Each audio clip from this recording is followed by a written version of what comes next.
الشيطان الرجيم بسم الله الرحمن الرحيم لا حول ولا قوة إلا بالله العلي العظيم حسبنا الله ونعم الوكيل نعم المولى ونعم النصير الحمد لله رب العالمين بارئ الخلائق أجمعين وباعث الأنبياء والمرسلين خلق الخلائق بقدرته ونشر الرياح برحمته الصلاة والسلام على سيدنا ونبينا ومولانا العبد المعيد والرسول المسدد المصطفى الأمجد المحمود الأحمد حبيب إله العالمين أبي القاسم محمد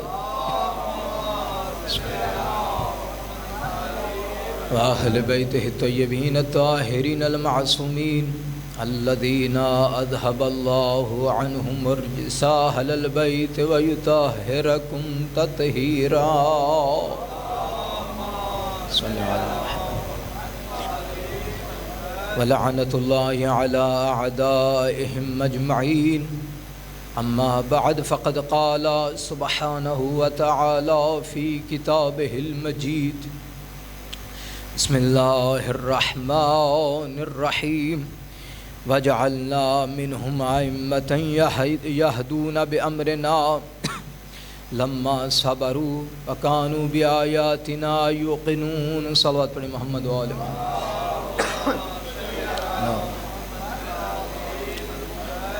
عزیزان، بڑی جلدی سے یہ ماہ محرم ہماری زندگی سے جاتا ہوا نظر آ رہا ہے. یہ قیمتی گھڑیاں ہمارے ہاتھوں سے جاتی ہوئی نظر آ رہی ہیں. آج تیسری ماہ محرم، تیسرا دن آ گیا اور حسین کل کا کربلا میں پہنچا ہوا ہے. ایسا نہ ہو کہ یہ ماہ محرم ہماری زندگی سے چلا جائے اور دوبارہ یہ ہماری زندگی میں نہ آئے. اگر یہ نہیں آنا تو ہمیں خدا توفیق عطا فرمائے کہ ہم اپنے کردار کو بدل سکیں اور وہ کردار اپنائیں جو ائمہ معصومین علیہ السلام ہم سے چاہتے ہیں، اور اہداف مشن امام حسین علیہ السلام اور امام زمان علیہ السلام کے اسباب جو ہیں ان کے ظہور کے، وہ اپنانے کی خدا ہمیں توفیق عطا فرمائے. عزیزان، یہ ماہ محرم پہلے بھی عرض کیا کردار کو بدلنے کا نام ہے. کردار کب بدلا جاتا ہے؟ جب آگے ہمارے پاس کوئی نمونہ عمل ہو اور ہمارے پاس ایسے اسوہ ہیں کہ کائنات میں کسی کے پاس وہ اسوہ نہیں ہے، اور پھر ہم پیچھے رہ جائیں. یہ ہو نہیں سکتا. یہ وہ ہستیاں ہیں. دراصل ائمہ معصومین علیہ السلام کی فضائل میں جو ہے نا وہ باتیں، وہ فضیلت ہے، واقعاً فضیلت ہے. میں اس میں یہ نہیں کہتا کہ وہ فضیلت نہیں ہے، لیکن میں یہ کہتا ہوں کہ فضیلت وہ فضیلت ہی نہیں ہے. فضیلت وہ فضیلت ہی نہیں ہے جب ائمہ معصومین علیہ السلام سے تمسک نہ رکھے. یعنی وہ فضیلت ہی نہیں ہے. جو ان کے در پر نہ جھکے، یعنی وہ فضیلت ہی نہیں ہے. جس کو یہ پتہ نہ ہو کہ کائنات میں ائمہ معصومین علیہ السلام کی ہستیاں ہیں. اب جب فضیلت ہی نہیں ہے، ان کے بغیر کوئی فضیلت ہی نہیں ہے، جب ان کے بغیر کوئی فضیلت نہیں ہے پھر وہ ہمیں فضائل بیان کرنے چاہیے جو ہماری زندگی میں کچھ معنی رکھتے ہوں. جنگ لڑنا ہدف ہے، لیکن یہ کس کے لیے جنگ لڑی جا رہی ہے؟ جنگ جیتنا بڑا اچھا کام ہے، لیکن یہ کس کے لیے یہ جیتی جا رہی ہے؟ یعنی وہ ہدف دراصل مہم ہے، وہ ہدف بڑا ہے۔ یعنی اگر جتنی بھی جنگیں جناب رسول خدا نے لڑی ہیں یا ائمہ معصومین علیہ السلام کے دور میں ہوئی ہیں، یہ دراصل جنگ لڑنا مہم تھا، لیکن یہ اس سے بڑا جو مقصد تھا وہ اس سے بلند تھا۔ جنگ احد اور جنگ بدر و جنگ خندق، اس میں شرکت کرنا مہم ہے، حضرت علی علیہ السلام کا فاتح قرار پانا مہم ہے، لیکن یہ جس کے لیے علی فاتح بن رہا ہے دراصل وہ اس سے زیادہ مہم ہے۔ یہ علی کی فضیلت ہے کہ علی نے مرحب ان جیسے دشمنوں کو پچھاڑا، لیکن یہ بہادری ہے علی کی۔ اب یہ بھی فضیلت کا جملہ ہے، مرحب جیسے بہادر کو ختم کر دینا، شکست دے دینا، یہ علی کی فضیلت ہے۔ یہ اب اس سے بڑھ کے یہ علی کی فضیلت ہے کہ دشمن مغلوب ہو اور علی اسے چھوڑ دے۔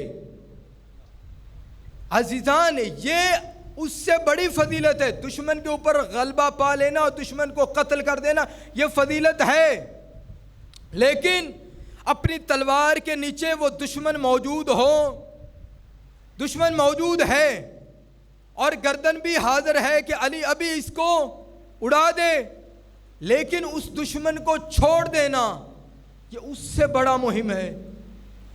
اب یہ تو بیان ہے، اب یہ کیوں، یعنی یہ کیوں بڑی فضیلت ہے کہ ادھر تو مولا علی علیہ السلام نے قاتل کا خاتمہ کر دیا، ادھر قاتل بچ گیا۔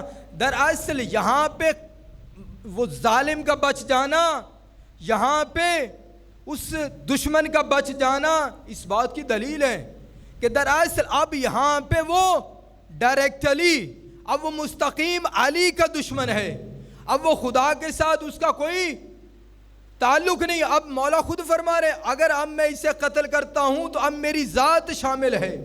اب علی تو چاہتا ہے کہ جہاں پہ میری ذات شامل ہو جائے تو اب وہ کام میرے کام کا نہیں رہ گیا۔ اب یہ فضیلت ہے۔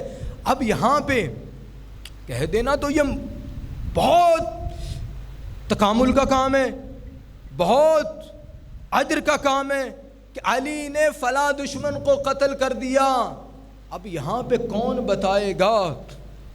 کوئی ایسی جنگ بتائیں، کوئی ایسی جنگ بتائیں، مشکل سے مشکل جنگ بھی کہ جہاں پہ علی نے فرمایا ہو کہ مومنوں، مسلمانوں سمجھ لو کہ آج علی کامیاب ہو گیا، یہ کوئی بھی نہیں بتائے گا۔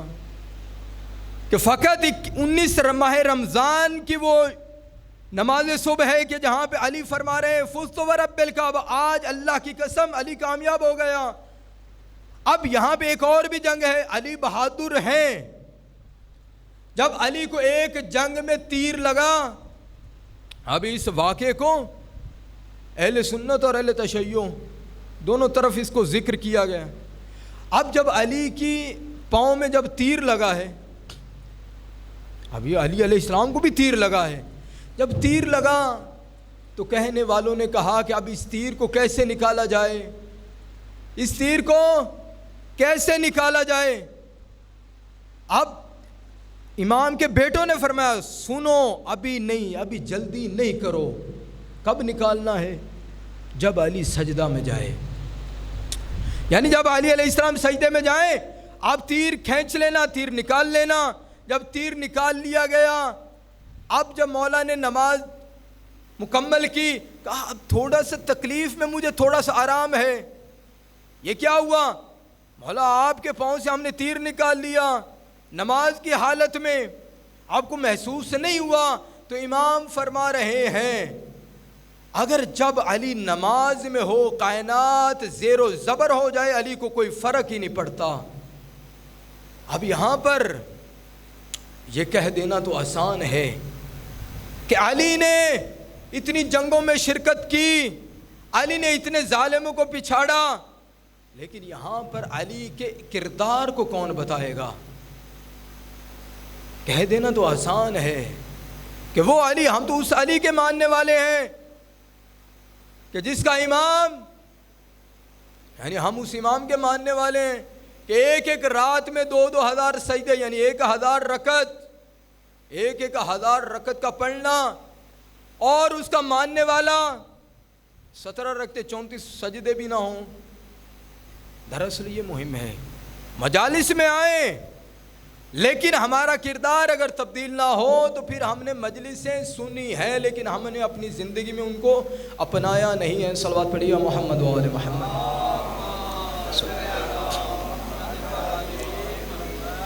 عزیزان، ابھی یہ میرا ہدف بھی تھا اور یہ میرے اوپر واجب بھی تھا۔ اب میں اپنے اصل موضوع کی طرف، اصل موضوع دراصل یہ تھا، اب خداوند متعال کی لاریب اور بے عیب کتاب میں سے جو میں نے آیے کریمہ پڑھنے کا شرف حاصل کیا، خداوند متعال ارشاد فرما رہا ہے وَجْعَلْنَا مِنْهُمْ أَئِمَّةً يَهْدُونَ، کچھ لوگوں کو ہم نے چنا ہے، کچھ لوگوں کو قرار دیا ہے، کچھ لوگوں کو بنایا ہے۔ کیا بنایا؟ امام بنایا ہے۔ یہدون بامرنا، یہی وہ لوگ ہیں جو ہدایت کرتے ہیں ہمارے امر کے ساتھ، لما صبروا، اور یہ یقین کے ساتھ صبر کرتے ہیں اور تکامل تک پہنچے ہوئے ہیں، وَكَانُوا بِآيَاتِنَا يُوقِنُونَ، اور یہ ہماری آیات کے اوپر یقین محکم رکھتے ہیں۔ اب یہ جو امام بنایا ہے، کس نے بنایا؟ اللہ نے۔ ہدایت کس کے امر کے ساتھ؟ اللہ کے امر کے ساتھ۔ بس اسی ٹاپک کے اوپر کچھ مجالس میں پڑھوں گا۔ اب جب اللہ نے اس کی ذمہ داری لی ہے، یہ کسی اور کا کام نہیں ہے۔ جب اللہ نے کہا ہے کہ میں امام بناؤں گا اور یہ میرے امر کے ساتھ ہدایت کریں گے، اب میں تھوڑا سا یہ بتاؤں گا آج کہ جو خدا کا بنایا ہوا ہوتا ہے وہ کیسا ہوتا ہے، اور جو ہمارا بنایا ہوا ہوتا ہے وہ کیسا ہوتا ہے۔ اب جب خدا نے بنایا ہے امام، اب جب امام نے کرنی ہے ہدایت، جو ہدایت کے اسباب ہیں وہ کس نے دینے ہیں؟ اب جب لوگ بنائیں گے تو ظاہری بات ہے لوگوں کا بنایا ہوا لوگوں کے دیے ہوئے مال کا، لوگوں کے دیے ہوئے وسیلے کا محتاج ہوگا۔ جب لوگ بنائیں گے، لوگ خود مغلوب ہیں، لوگ خود مغلوب ہیں، لوگ تو خود شکست کھا جاتے ہیں۔ اب یہاں سے یقیناً جو لوگوں کا بنایا ہوا ہوگا وہ بھی قابل شکست ہے۔ اب جب لوگ کوئی چیز دیں گے، اس کا مطلب یہ ہے کہ جب لوگوں خود مغلوب ہیں، لوگ خود فنا ہونے والے ہیں، اس کا مطلب یہ ہے کہ جو لوگ کچھ دیں گے وہ بھی ختم ہو جانے والا ہے۔ اب اس کا مطلب یہ ہے کہ جو کوئی بھی امام بنائے گا، جیسے بنائے گا، جیسا بنائے گا، اگر یہ خدا بنا رہا ہے، خدا کیا ہے؟ حاکم ہے۔ اس کا مطلب ہے خدا کی حاکمیت کے برابر کوئی حاکم وجود نہیں رکھتا۔ جب خدا نے امام بنایا ہے، اس کا مطلب خدا ناشکست پذیر ہے، شکست ناپذیر ہے، یعنی کوئی ایسی دنیا میں طاقت نہیں ہے جو خدا کو شکست دے۔ اس کا مطلب یہاں پہ یہ ہوا کہ خدا کا کوئی نمائندہ شکست ناپذیر ہے۔ کیسے؟ جیسے خدا شکست ناپذیر ہے۔ اب ہمیں تاریخ سے پتہ چلتا ہے، کیا پتہ چلتا ہے؟ کہ کئی ایسے لوگ آئے جنہوں نے امامت کا بھی اعلان کیا، نبوت کا بھی اعلان کیا، لیکن دراصل وہ لوگوں کے بنائے ہوئے نبی تھے، لوگوں کے بنائے ہوئے امام تھے، لیکن کیونکہ لوگوں کے بنائے ہوئے نبی تھے اور امام تھے، شکست کھا گئے، وجود ختم ہو گیا۔ کیوں؟ اس لیے کہ وہ لوگوں کے بنائے ہوئے تھے۔ اب جب خدا کا بنایا ہوا امام نمائندہ موجود ہے، جب تک خدا ہے کسی میں ایسی جرت نہیں ہے امام کے وجود کو ختم کر سکے۔ صلوات پڑھیے محمد و آل محمد۔ پھر بھی باواد بلند صلوات۔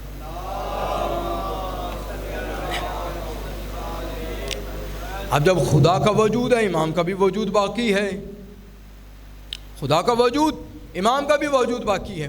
اب یہاں پہ یہ ہے جب اللہ نے کچھ دینا ہے ہدایت کے لیے، امام نے لینا ہے۔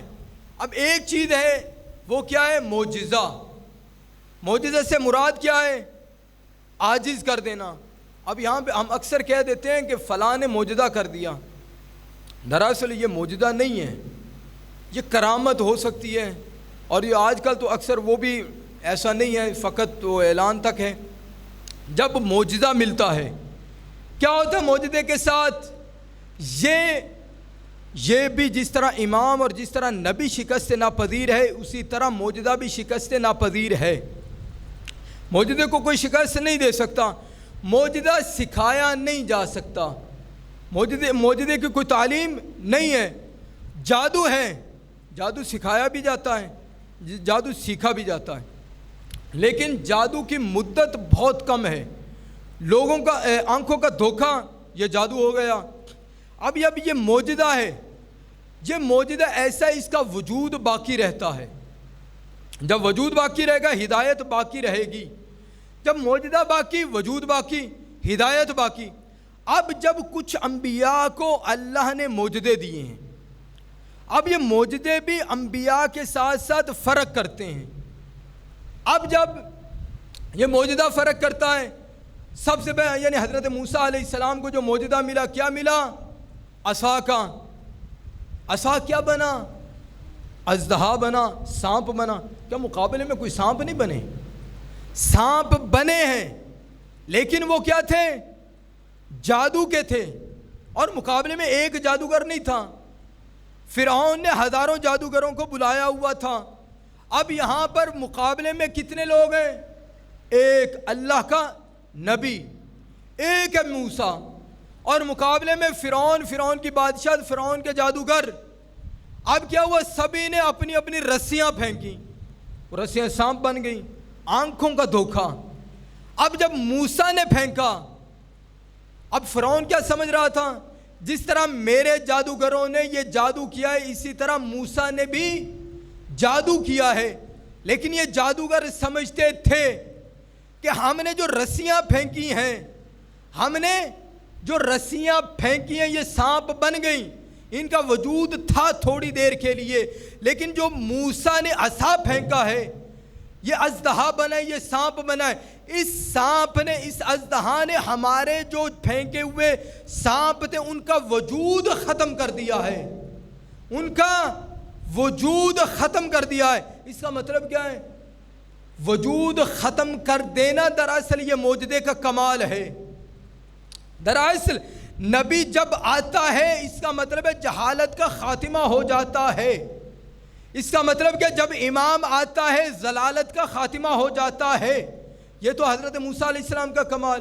اب حضرت عیسیٰ علیہ السلام ہے، یہ جو حضرت موسیٰ علیہ السلام کو یہ جو معجزہ ملا تھا، یہ سانپ والا، یہ کیوں دیا؟ یہ جو حضرت عیسیٰ علیہ السلام والا ہے، یہ جو مردوں کو زندہ کر رہا ہے، یہ حضرت موسیٰ علیہ السلام نے کیوں نہیں کیا؟ یہ بھی ایک سوال ہے۔ یعنی جو حضرت عیسیٰ علیہ السلام کے پاس معجزہ تھا، وہ موسیٰ کو کیوں نہیں دیا؟ جو موسیٰ علیہ السلام کے پاس یہ معجزہ تھا، یہ حضرت عیسیٰ علیہ السلام کو کیوں نہیں دیا؟ دراصل زمانہ فرق کر رہا ہے، دراصل زمانہ فرق کر رہا ہے۔ کیسے؟ جب حضرت موسیٰ علیہ السلام کا دور تھا، جادوگر عروج پر تھے، لوگ جادوگروں کو اپنا خدا سمجھتے تھے۔ اس لیے اللہ نے فرمایا، اے موسیٰ تو جا ان جادوگروں کو ہدایت دے۔ فرعون نے ہدایت نہیں پائی، لیکن فرعون کے توسط سے جو سارے جادوگر اکٹھے ہوئے تھے، انہوں نے ہدایت پا لی۔ اب یہاں پر حضرت عیسیٰ علیہ السلام کے پاس کون سا معجزہ؟ وہ مردوں کو زندہ کر رہے ہیں۔ عجیب ہے، یہاں پہ مردوں کو زندہ کیا جا رہا ہے۔ اب حضرت عیسیٰ علیہ السلام اپنے پاؤں کی ٹھوکر مارتے ہیں، مردہ زندہ ہو جاتا ہے۔ لوگوں نے کہا عجیب، بڑا کمال ہے۔ اب یہ کیوں یہ معجزہ دیا اللہ نے؟ کیونکہ اب یہاں پر لوگ حکمت کو اپنا خدا سمجھ رہے تھے۔ لوگ حکیموں کو، یعنی جو بھی بیمار ہوتا تھا حکیم کے پاس جاتا تھا، شفا ملتی تھی، وہ کہتے ہیں ماشاءاللہ یہ ہمارا خدا ہے۔ اب حضرت عیسیٰ علیہ السلام نے فرمایا کہ موت کا علاج کر کے دکھائیں گے۔ ان کو پتا تھا یہ موت کا تو علاج ہے نہیں۔ حضرت عیسیٰ علیہ السلام نے موت کا علاج کر کے بتایا۔ یہ دراصل نہیں، یہ میں ہوں، اور میں نہیں بلکہ وہ ہے ذات جس نے مجھ کو بھیجا ہے۔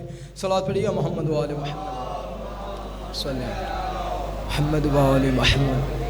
اب یہاں پر ہمارے نبی کو ایک معجزہ ملا ہے۔ کون سا معجزہ ہے؟ کون سا معجزہ ہمارے نبی اکرم صلی اللہ علیہ وآلہ وسلم کو خدا کی طرف سے ملا؟ کون سا معجزہ؟ قرآن کا معجزہ۔ کیا قرآن کا معجزہ؟ کیوں دیا اللہ نے یہ قرآن کا معجزہ؟ دراصل اس وقت شاعر علم عروج پر تھا، علم ایسا تھا، اپنے راتوں رات جاتے تھے، اتنے خطوط، اتنی شاعری لکھ کے آ جاتے، لوگ سمجھتے تھے پتہ نہیں کتنا علم ہے اس کے پاس۔ اب جب اللہ نے اپنا کلام بھیجا اپنے حبیب کے پاس، تو اللہ کے حبیب نے بھی چیلنج دیا۔ کیسا چیلنج؟ پوری کلام لے کے آؤں، پورا قرآن لے کے آؤں؟ نہیں، ایک سورہ لے کے آؤں، کامل سورہ بقرہ کا نام نہیں لیتا، چلیں آپ سورہ کوثر لے کے آؤ۔ یہ چیلنج ہے۔ کہاں تک چیلنج ہے؟ فقط رسول خدا کے دور تک نہیں، تا قیامت تک یہ چیلنج ہے آپ کو۔ جاؤ اس قرآن جیسی قرآنی کتاب لے کے آؤ۔ جب سورہ کوثر 6 ماہ تک یہ سورہ کوثر کو خانہ کعبہ کے ساتھ لٹکائے رکھا، کسی میں ہے مجال جو خود نہیں کر سکتے، جاؤ اپنے پیروں کو لے کے آؤ، اپنے مرشدوں کو لے کے آؤ، اپنے مددگاروں کو لے کے آؤ۔ اگر یہ لا سکتے ہیں تو نہیں لا سکتے آپ۔ جب آپ بتا دیا، جب آپ یہ نہیں کر سکتے تو پوری کتاب کیسے لاؤ گے؟ جب پوری کتاب نہیں لا سکتے تو سنو، میں ایک ایسا نمائندہ بھی اب چھوڑ کے جا رہا ہوں۔ فقط وہ نمائندہ اس کا محافظ نہیں ہوگا، فقط وہ نمائندہ اس اسلام کا محافظ نہیں ہوگا، بلکہ اس نمائندے کی آل تا قیامت جب تک دنیا باقی رہے گی، میرا نمائندہ بھی باقی رہے گا، میری آل بھی باقی رہے گی۔ صلوات پڑھیں محمد و آل محمد، محمد و آل محمد۔ یعنی یہ امامت اللہ،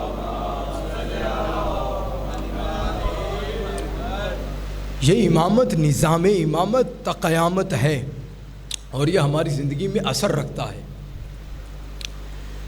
اگر ہم کہیں کہ ہم امام کو ماننے والے ہیں، ہماری زندگی میں کوئی اثر میں نے نہیں دیکھا کہ میں نے 50 کلو کی جان میں 100 کلو کا وزن اٹھایا ہوں، اب میں کہوں گا نا میں نے ایسا ہے۔ کیوں؟ اس لیے کہ امام کے اوپر یقین نہیں ہے۔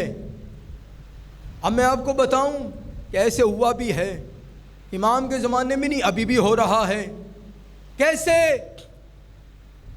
اب چیونٹی اگر ہاتھی سے بھڑ جائے، اگر ہاتھی کا وجود ختم ہو جائے، لوگ سمجھیں ہاتھی اپنی موت مرا ہے، اور میں آپ کو دکھاؤں چیونٹیوں کے ہاتھوں ہاتھی ابھی تک مر رہے ہیں۔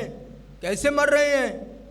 دکھاؤں۔ امامت کا وجود ہمارے ساتھ کیا کرتا ہے؟ امام پردہ غیبت میں ہے اور ہماری مدد کرتا ہے۔ جتنے یقین کے ساتھ امام کو بلائیں گے، اتنے یقین کے ساتھ امام ہماری مدد کرے گا، اور کرتا ہے اور کرتا رہے گا۔ کیسے؟ جب پوری کائنات ایک طرف ہو اور 8 کروڑ کی آبادی والا ملک ایک طرف ہو، یہاں پہ نظام امامت کی میں بات کر رہا ہوں، نظام امامت کی بات ہے۔ ایران ایک ملک ہے، ایرانیوں سے لینا دینا نہیں ہے، دراصل نظام سے میں کہہ رہا ہوں۔ نظام امامت اگر ہے، وہ امام وہاں پہ نہیں ہے، نمائندہ امام وہاں پہ ہے۔ جب اس بندے کی وجہ سے 8 کروڑ کا ملک پوری دنیا نے قطع تعلق کیا ہوا ہے، لیکن جب پوری دنیا نے قطع تعلق کیا ہوا ہے، اپنا وجود اس طرح ثابت کیا ہے، جب امریکہ جیسا ہاتھی، امریکہ جیسا شیطان گھٹنے ٹیکنے پر مجبور ہو جائے، اس کا مطلب کیا ہے؟ ایران ہے، چھوٹا چھوٹا بچہ کہتا ہے میں نے سنا یہ ملک ہمارا نہیں ہے، پھر کس کا ہے جی؟ دراصل یہ ہمارے امام کا یہ ملک ہے۔ جب امام کا ملک ہو نا تو پھر ہمارے اوپر فرض تو ہے کیا حفاظت کرے، لیکن ہماری پھر مدد کون کرے گا؟ ہمارا وقت کا امام مدد کرے گا۔ پھر ہمیں ایسا کردار اپنانا چاہیے کہ ہماری زندگی میں ہمارے امام ہماری مدد فرمائیں۔ ایسا اللہم صلی اللہ علیہ وسلم۔ اب یہ دنیا کی معیشت، دنیا کی طاقت، دنیا کا اسلحہ، دنیا کا بارود، دنیا کا ایٹم بم اگر کس کے پاس ہے؟ امریکہ اور اسرائیل، ان کے پاس ہے، اور ان کے حواریوں کے پاس۔ 2004 کی جنگ پورے ملک کے ساتھ نہیں، کس کے ساتھ؟ ایک گروہ کے ساتھ۔ کون سا گروہ؟ جس کا نام ہے حزب اللہ۔ حزب اللہ نے 34 دنوں میں دنیا کی طاقت کو للکار کے رکھ دیا۔ اور آگے سے کون تھا؟ حسن نصر اللہ۔ آگے حسن نصر اللہ کا ایک بیٹا بھی شہید ہوا۔ اب جہاں پہ ایک بیٹا شہید ہو جائے، یہاں پہ بھی ایک درد دل ہے، وہ میں ابھی بیان کروں گا۔ آغا حسن نصر اللہ کے پاس لوگوں، آغا نے خود پیغام پہنچایا، سنو، کوئی تعزیت پیش کرنے کے لیے نہ آئے، اس لیے آنا ہے مجھے مبارک دو کہ آپ کا بیٹا امام کی راہ میں قربان ہو گیا۔ ہمارا پاکستان کا ماحول، جی فلاں گھر کا شہید ہے وہ جانے اور ان کا شہید جانے، وہ شہید اس گھر کی وجہ سے ہوا نہیں، وہ ملت کی وجہ سے شہید ہوا۔ اگر آپ اس ملت میں نہیں ہو، آپ کہہ سکتے ہو کہ شہید اس کا ہے۔ یہ ہمارے پاکستان کا دور ہے، پھر ہمارے ساتھ کیوں نہ ایسا ہو، کیوں نہ ہمارے حق غصب ہوں، کیونکہ ہم شہید کو منسوب ایک گھر کے ساتھ کر دیتے ہیں۔ یہ فلاں گھر کا شہید ہوا، اب اس کے احسال ثواب کی مجلس بھی اس گھر کو کرنی چاہیے جن کا بیٹا تھا، جن کا بھائی تھا۔ آپ کیوں نہیں حصہ ڈال رہے؟ صلوات پڑھیے گا محمد و آل محمد پہ۔ اب وہی ہے کہ شہید کی موت ہے وہ کیا ہے؟ قوم کی حیات ہے۔ اگر قوم سمجھے گی کہ یہ ہمارا شہید ہے تو پھر وہ قوم مر نہیں سکتی تا قیامت، وہ زندہ رہے گی۔ اور یہ اس قوم نے کر کے دکھایا۔ ایک چھوٹا سا چھوٹا شہید بھی ایسی کہانیاں لکھ کے گیا ہے کہ انسان کی روح تڑپ جاتی ہے۔ ہمارے سامنے کیوں نہیں ایسا ہوتا؟ دراصل ہم نظام امامت سے دور ہو چکے ہیں۔ دراصل جو نظام امامت کا ہدف تھا، دراصل ہم اس ہدف سے دور ہو چکے ہیں۔ دراصل یہاں پہ بھی دراصل جس نے ہدف بتانا تھا، دراصل ہم اس چیز سے ہی دور ہو گئے ہیں۔ جس نے بتانا تھا دراصل وہ ہم اپنے ہدف سے دور ہو گئے ہیں۔ صلوات پڑھیے گا محمد و آل محمد۔ دراصل ہم نے یہ سوچا ہی نہیں امام ہم سے کیا چاہتے ہیں۔ امام ہم سے سوائے خلوص سے کچھ نہیں چاہتے۔ امام ہم سے سوائے خلوص کے کچھ نہیں چاہتے۔ اب کہہ دینا کہ میں امام سے محبت کرتا ہوں، امام سے محبت کرتا ہوں۔ امام جعفر صادق علیہ السلام کا ایک صحابی، صلوات پڑھیے گا محمد و آل محمد، میسر ابن عبد العزیز، یہ امام کا صحابی اور بڑا مومن، یہ امام کی خدمت میں مدینہ میں حاضر ہوا اور یہ کہتا ہے ابن رسول اللہ، میرا ایک ہمسایہ ہے، بہت ہی عبادت گزار، جب بھی دیکھتا ہوں یہ عبادت میں مشغول رہتا ہے۔ امام نے فرمایا اچھا، اس کا جا کے اب آپ نے یہ دیکھنا ہے کہ وہ ہمارے ساتھ اس کا تعلق کیسا ہے، جانتے ہو وہ کیسا ہے ہمارا تعلق؟ کہتا ہے نہیں مولا میں یہ نہیں جانتا کہ آپ کے ساتھ اس کا تعلق کیسا ہے۔ امام فرماتے جا کے دیکھنا کہ وہ ہماری محبت بھی اپنے دل میں رکھتا ہے یا نہیں۔ اب جب آیا، جب پھر اس کے بعد امام کی خدمت میں حاضر ہوا تو امام فرماتے کہ سناؤ، اب اس بندے کے پیچھے گئے تھے، اس بندے کو آپ نے دیکھا کہ وہ ہماری محبت رکھتا بھی ہے یا نہیں، جو عبادت گزار ہے اتنا؟ مولا میں نے دیکھا اور میں نے اس سے پوچھا بھی، اے بندہ خدا تو جو اتنی عبادت کرتا ہے آیا آل رسول سے محبت بھی کرتا ہے یا نہیں؟ کہا میں تو جانتا ہی نہیں، میں جانتا ہی نہیں وہ کون ہے۔ اب امام فرماتے کہ بس اس کی یہ عبادت یہیں تک ہے، یہ عبادت اب اس کو فائدہ نہیں دینے والی۔ کیوں؟ اس لیے کہ اب وہ ہماری معرفت کے بغیر عبادت ہے۔ وہ ہماری اگر معرفت کے بغیر عبادت ہو، وہ عبادت نہیں عادت ہوتی ہے۔ اگر عبادت عادت کو بھی اگر عبادت بنانا ہو تو وہ ہماری معرفت کے بغیر ممکن نہیں ہے۔ صلوات پڑھیں محمد و آل محمد۔ امام حسین علیہ السلام 2 محرم سے کربلا میں اسی سفر میں تھے کہ امام کی ملاقات کربلا کے نزدیک ایک عبداللہ نامی عبداللہ ابن مطیع ہے، اس کا نام، اس بندے خدا سے ہوئی، بہت بڑا زمیندار۔ کہتے ہیں جبن رسول اللہ، میں آپ کو جانتا ہوں، آپ کی محبت میرے دل میں ہے، میں ایک مشکل میں پھنسا ہوں، میرے پاس اتنی زمین ہے، میری فصلیں ہیں، میرا ایک کنواں ہے جس کا پانی ترش ہو گیا، تلخ ہو گیا ہے، آپ کچھ ایسا کیجئے وہ میرے کنویں کا پانی میٹھا ہو جائے۔ امام اس کے ساتھ چل دیے۔ جب اس کنویں تک پہنچے، امام نے نظریں دوڑائیں اور امام نے پانی اٹھایا، پیا، پانی میٹھا ہو گیا۔ پانی جب میٹھا ہوا نا، اب وہ بندہ خدا پانی میٹھا دیکھ کے امام کا شکریہ ادا کر رہا ہے۔ امام، جب نا رسول اللہ آپ کا شکریہ، آپ نے میری بڑی مشکل کو حل کر دیا۔ امام فرماتے ہیں، بندہ خدا جانتے ہو کہ میں کون ہوں، اب کربلا نزدیک آ چکی ہے، میں اب کربلا پہنچنے والا ہوں، اگر ہو سکے تو میری مدد کرو۔ یہ کہتا ہے، یا ابن رسول اللہ میں آپ کو اتنا مال دیتا ہوں۔ امام فرماتے ہیں، تیرے مال کی ضرورت نہیں ہے۔ کہتا ہے، میں آپ کو اپنی سواری دیتا ہوں۔ امام فرماتے ہیں، تیری سواری کی بھی ضرورت نہیں ہے۔ امام فرماتے ہیں، میں آپ کو اتنا زمین کا حصہ دیتا ہوں۔ امام فرماتے ہیں، تیرے زمین کے حصے کی مجھے ضرورت ہے۔ پھر مولا کیا چاہیے؟ امام فرماتے ہیں، اگر چلنا ہے تو میرے ساتھ چلو، اگر چلنا ہے تو میرے ساتھ چلو۔ یا ابن رسول اللہ، میری اتنی زمین، میری اتنی فصلیں، اگر میں آپ کے ساتھ چلا گیا تو ان کا کیا بنے گا؟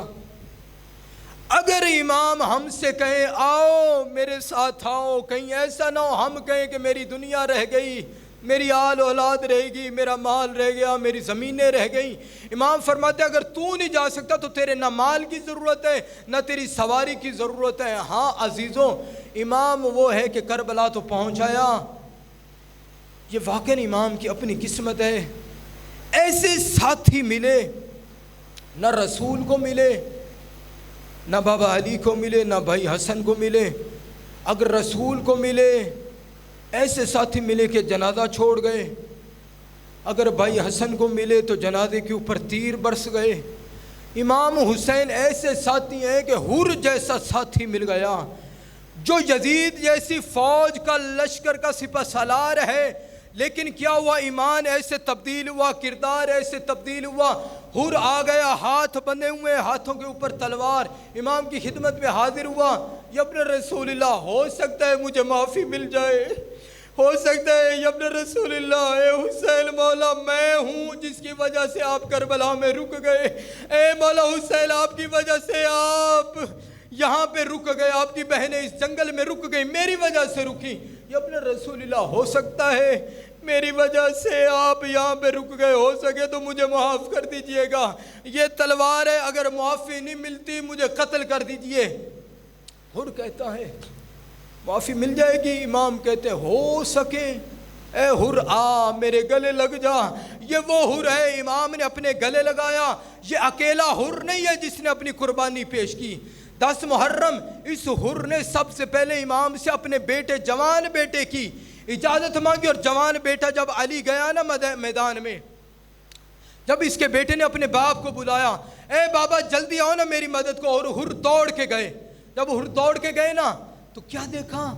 عجیب لمحہ، عجیب سوچ، ایسا نظارہ۔ اب حر دیکھ رہا ہے سفید ریش ہے، صبر کا امتحان ہے۔ حر دیکھ رہے جوان میرا ہی ہے لیکن گود کسی اور کی ہے۔ اب کیا دیکھتا ہے؟ اس کا جوان ہے اور حسین مولا کی گود ہے۔ کہا مولا آپ نے ایسا کیوں کیا؟ مولا آپ نے زحمت کر دی، مولا آپ نے ایسا کیوں کیا؟ او جوان کا لاشا میرا ہے، ارے آپ نے ایسا کیوں کر دیا؟ امام فرماتے ہیں مجھے پتا ہے تو بوڑھا ہے اور تیرا جوان بیٹا ہے، ارے میں کیسے برداشت کر لوں؟ اے حر تو بوڑھا، تیرا جوان بیٹا، میں برداشت نہیں کر رہا۔ اے مولا تو نے کیسے برداشت کر لیا؟ ارے جوان علی اکبر کا لاشا، ارے مولا آپ نے کیسے اٹھایا؟ اللہ لعنت اللہ علی القوم الظالمین وسيعلم الذين ظلموا أي منقلب ينقلبون۔ میرا اللہ تو محمد و اہل بیت محمد کی عزت عظمت کا واسطہ، میرا اللہ ہماری